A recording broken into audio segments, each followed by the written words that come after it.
Touring cinemas நேயர்களுக்கு வணக்கம். Welcome to the show viral cinema.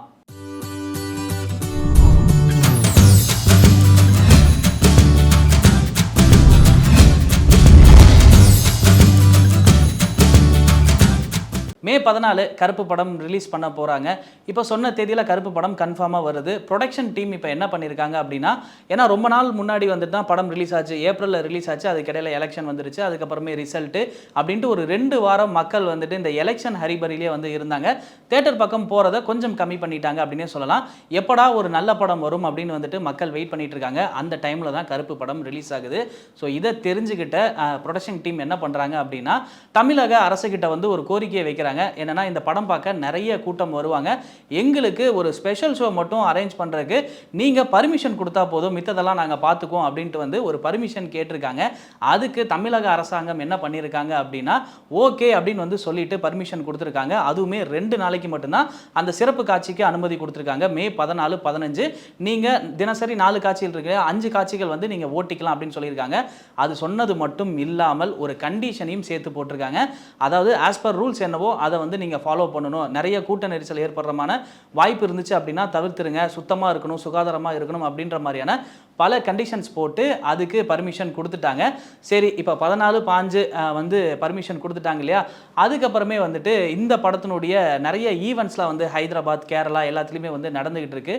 இப்போ கேரளாவில் ஆர்ஜே பாலாஜி சொன்ன ஒரு விஷயம் தான் வந்து ட்ரெண்டாக போயிட்டு இருக்கு அப்படின்னு சொல்லலாம்.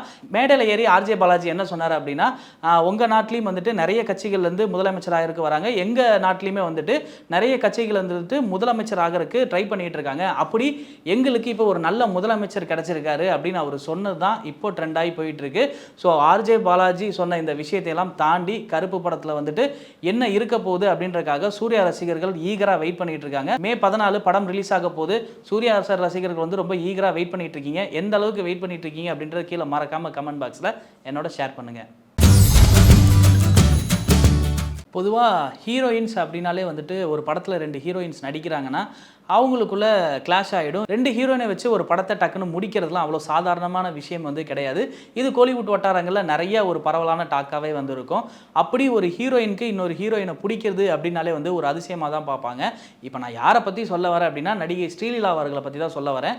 ரீசெண்டாக அவங்கக்கிட்ட வந்து ஒரு இன்ட்ராக்ஷன் செஷன் வந்து காலேஜில் வந்து நடந்தது. அப்போ வந்து உங்களோட ரோல் மாடல் யார் அப்படின்னு வந்து கேட்டதுக்கு, என்னோட ரோல் மாடல் நயன்தாரா அவர்கள் தான் அப்படின்னு வந்து சொல்லியிருக்காங்க. அது மட்டும் இல்லாமல், நீங்களும் இப்போ நல்லா நடிச்சுட்டு வந்துட்டு இருக்கீங்க, உங்களுக்கு வந்து தெலுங்கில் இந்த சூப்பர் ஸ்டார் ஆகிற, லேடி சூப்பர் ஸ்டார் ஆகிற ஆசையெல்லாம் வந்து இருக்கா அப்படின்னு கேட்டதுக்கு, அப்படிலாம் ஆசையெல்லாம் வந்து எனக்கு கிடையாது, எனக்கு ரோல் மாடல் வந்து நயன்தாரா அவங்க தான், அவங்களோட பர்ஃபார்மன்ஸ்லாம் எனக்கு ரொம்ப பிடிக்கும், அதனால் இந்த லேடி சூப்பர் ஸ்டார் அப்படின்ற ஒரு விஷயத்துக்குலாம் வந்து நான் ஆசைவே படல அப்படின்ற மாதிரி சொல்லியிருக்காங்க. இதையும் தாண்டி இன்னொரு விஷயம் தான் வந்து அவங்க சொன்னது ரொம்ப ஆச்சரியத்துக்குரிய விஷயமா இருந்தது. என்னன்னா, உங்கள் லைஃப்பில் இந்த மாதிரியான கஷ்டங்கள்லாம் வருமா, அதை எப்படி ஹேண்டில் பண்ணுவீங்க அப்படின்னு வந்து கேட்டதுக்கு, எல்லார் வாழ்க்கையிலையும் வந்து கஷ்டம் இருக்க தான் வந்து செய்யுது, எனக்குலாம் அந்த மாதிரியான ஒரு சுச்சுவேஷன் வரும்போது நான் அழுதுருவேன், அழுதுட்டு என்ன பண்ணுறது, அடுத்த கட்ட வேலையை நம்ம பார்க்கணும்ல, அழுதுகிட்டே இருந்தால் அடுத்த கட்ட வேலையை பார்க்க முடியாது, அதனால் கண்ணை தொடச்சிட்டு அடுத்த கட்ட வேலையை நான் பார்க்க போயிடுவேன், இப்படி தான் என்னோட லைஃப்பை நான் ஹேண்டில் பண்ணிட்டு இருக்கேன். அப்படி அவங்க சொன்ன விஷயம் வந்துட்டு ரொம்ப கரெக்டாக இருந்தது. ஏன்னா ஒரு விஷயத்தை உட்காந்துட்டு அதுலேயே நம்ம ஃபோக்கஸ் பண்ணிட்டு இருந்தோம் அப்படின்னா அடுத்த கட்டத்துக்கு நம்மளால் நகர முடியாது, அதை தொடச்சிட்டு அடுத்த கட்ட வேலையை நம்ம பார்க்கணும் அப்படின்ற அந்த சொன்ன விஷயம் இப்போ ட்ரெண்டாக போயிட்டு இருக்கு. ரீசெண்டாக இந்த வருஷத்தில் ரிலீஸ் ஆகி மெகா ஹிட் நிறைய படங்கள் கொடுத்துருக்கு. அப்படி ஒரு படம் தான் தாய் கிழவி. தாய் கிழவி ரிலீஸ் ஆன கொஞ்சம் நாட்கள்லேயே வந்து 25 நாட்களில் கடந்து போகும்போது இந்த படம் 25 கோடியை கலெக்ட் ஆயிடுச்சு, 50 கோடியை கலெக்ட் ஆயிடுச்சு அப்படின்னு சொல்லிட்டு படக்குழு அஃபிஷியலாக அனௌன்ஸ் பண்ணிட்டு இருந்தாங்க. இப்போது தாய் கிழவி மொத்தமாக ஓவராலாக வேர்ல்டு வைடில் எவ்வளோ கலெக்ட் ஆயிருக்கு அப்படின்னா 90 கோடி வந்து கலெக்ட் ஆயிருக்கு. ஸோ தமிழ் சினிமாவில் நல்ல கதைகள் கொண்டு ஒரு படம் வந்துச்சு அப்படின்னா ரசிகர்கள் எப்பவுமே வந்து ஆதரவு கொடுப்பாங்க அப்படின்றதுக்கு தாய் கிழவி ஒரு உதாரணம் சொல்லலாம். ஏன்னா அந்த படத்தில் மிகப்பெரிய ஸ்டார் காஸ்ட்லாம் வந்து கிடையவே கிடையாது. ராதிகா, அதுக்கப்புறம் முனிஷ்காந்த், பாலசரவணன், இந்த மாதிரியான சின்ன காஸ்ட்டை வச்சுக்கிட்டே ஒரு படம் நல்ல கண்டென்ட்டை கொடுத்தா கண்டிப்பாக மக்கள் ஆதரவு கொடுப்பாங்க அப்படின்றதுக்கு தாய் கிழவி ஒரு பெஸ்ட் எக்ஸாம்பிள் அப்படின்னு சொல்லிட்டு இப்போ இருக்க ப்ரொடியூசர்ஸ் எல்லாமே என்ன பண்ணுறாங்க அப்படின்னா, கண்டென்ட் ஓரியன்டான எல்லா ஃபிலிம்ஸுக்கும் வந்து முக்கியத்துவம் கொடுக்க ஆரம்பிக்கிறாங்க. ஸோ தாய் கிழவி அந்த ஒரு ஜோனை கிரியேட் பண்ணியிருக்கு அப்படின்னு சொல்லலாம். இப்போ வரைக்குமே கிட்டத்தட்ட 90 கோடி வரைக்குமே கலெக்ட் ஆயிருக்கு தாய் கிழவி. ஸோ கூடிய விரைவில் இன்னும் 100 கோடி அடிக்கும் அப்படின்னு சொல்லிட்டு படக்குழு வெயிட் பண்ணுறாங்க. நம்மளுமே வெயிட் பண்ணி பார்ப்போம். லோகேஷ் கனகராஜ் இப்போ ஹீரோவாக நடிச்சுக்கிட்டு இருக்க படம் தான் வந்து டிசி. இந்த படத்தினுடைய டைரக்டர் அருண் மாதேஸ்வரன். இவர் இதுக்கு முன்னாடி சாணி காகிதம், அதுக்கப்புறம் கேப்டன் மில்லர் மாதிரியான படங்கள்லாம் வந்து எடுத்திருக்காரு. ஸோ இவரோட டைரக்ஷனில் லோகேஷ் கனகராஜ் நடிக்கிறாரு அப்படின்றது மட்டுமே பெரிய ஒரு எதிர்பார்ப்பு இருந்தது. இன்னொன்று லோகேஷ் கனகராஜ் ஹீரோவாக நடிக்கிறாரு அப்படிங்கும் போதே ஒரு பெரிய எதிர்பார்ப்பு. ஸோ அதுக்கப்புறமே இந்த படத்தினுடைய டீசர் எல்லாமே ரிலீஸ் பண்ணாங்க. பார்த்த எல்லாருக்குமே ஒரு ஷாக்கு. ஏன்னா லவ் படத்தில் இவ்வளோ வைலன்ஸ் இருக்குமா அப்படின்ற ஒரு ஆச்சரியத்தை, கியூரியாசிட்டியை கிளப்பிச்சு இந்த படம். சரி, இதை தாண்டி இப்போ டிசி படத்தில் என்ன இருக்குது அப்படின்னா, படம் வந்து ஷூட்டிங்லாம் ரேப் பண்ணிட்டாங்க. ஸோ இதுக்கப்புறமே டிசி படம் என்ன பண்ண போகிறாங்க அப்படின்னா, ப்ரொமோஷன் வேலைகளை ஸ்டார்ட் பண்ண போகிறாங்க. அதுவும் எங்கேருந்து ஸ்டார்ட் பண்ணுறாங்க அப்படின்னா, கேன்ஸ் படம் இருக்கு இல்லையா, ஸோ அதனுடைய ஃபிலிம் ஃபெஸ்டிவல் வந்து நடக்கும். அது வந்து மே 15ஆம் தேதி வந்து நடக்குது. அங்கே டிசி படத்தினுடைய ட்ரெய்லரை ரிலீஸ் பண்ணலாம் அப்படின்ற ஒரு ஐடியாவில் இருக்காங்க. ஸோ இதுவே ஒரு பெரிய ப்ரொமோஷன் அப்படின்னே வந்து சொல்லலாம். ஏன்னா கேன்ஸ் பட விழாவில் வந்துட்டு டிசி படத்தினுடைய ட்ரெய்லர் போடுறாங்க அப்படின்றதே மிகப்பெரிய ஒரு ஷாக்கிங்கான விஷயம் தான். ஏன்னா ப்ரமோஷன் தான், ஆனால் இந்த அளவுக்கு இறங்கி அடிக்கிறாங்களே அந்த டீம் அப்படின்னு சொல்லிட்டு கோலிவுட்ல இப்போ ஆச்சரியமாக பார்த்துக்கிட்டு இருக்காங்க. டூரிஸ்ட் ஃபேமிலியோட டைரக்டர் அபிஷன் ஜீவிந்த். ஸோ இவர் வந்துட்டு அதுக்கப்புறமா வித் லவ் அப்படின்ற ஒரு படம் பண்ணார்.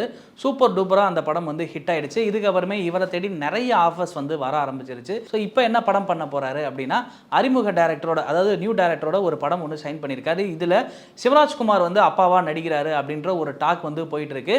இதையும் தாண்டி கோலிவுட் வட்டாரங்களில் தம்பி இப்போ வந்து 2 ஹீரோயின் தான் வேணும்னு கேட்குறாரு அப்படின்ற மாதிரி சொல்ல ஆரம்பிச்சிட்டாங்க. ஆக்சுவலாக அவர் கேட்கல, அவரோட கதை வந்து கேட்குது அப்படின்ற மாதிரி சொல்கிறாங்க. அடுத்த படத்துக்கு அவருக்கு வந்து 2 ஹீரோயின் அவருக்கு பேரா வந்து பண்ண போறாங்க. ஒன்னு யாரு அப்படின்னா வந்துட்டு லிட்டில் ஹார்ட் படம், அதாவது தெலுங்குல சூப்பர் டூப்பரா வந்து ஹிட்டான படம். அந்த படத்தினுடைய ஹீரோயின் ஷிவானி நகரா, அவங்க ஒருத்தங்க வந்து கமிட் ஆக போறாங்க. அடுத்ததா வந்து டூரிஸ்ட் ஃபேமிலிலே வந்துட்டு ஹீரோயினா நடிச்சிருப்பாங்க இல்லையா யோகலட்சுமி, இப்போ அரசன் படத்துலையும் வந்து அவங்க இருக்காங்க.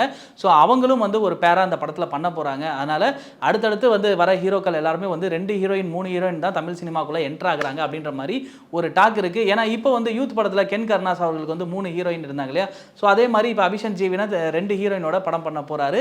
பரவாயில்லப்பா, வந்த முதல்ல வந்துட்டு 2 ஹீரோயின் 3 ஹீரோயின் வந்து இப்போ பசங்களாம் அப்படியே டபக்குன்னு மேலே வராங்க அப்படின்ற மாதிரி தான் கோலிவுட்ல டாக் போயிட்டு இருக்கு. ஸோ ஓவராலாக அபிஷன் ஜீவிநாத் அடுத்தடுத்த லைனப் எல்லாமே வந்து கேட்கும்போது ரொம்ப ஹாப்பியாக இருக்கு.